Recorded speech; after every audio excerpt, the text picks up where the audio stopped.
চিতই পিঠেটা বানানো আমার কাছে একদম ঝামেলাহীন এবং খুব সহজ এবং সুবিধের বলে মনে হয়।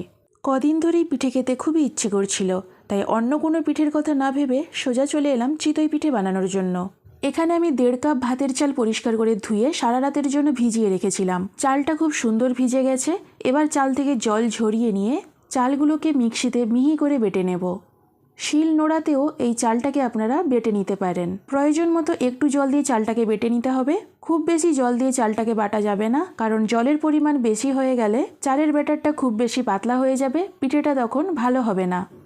চালটাকে আমি একদম মিহি করে বেটে নিয়েছি।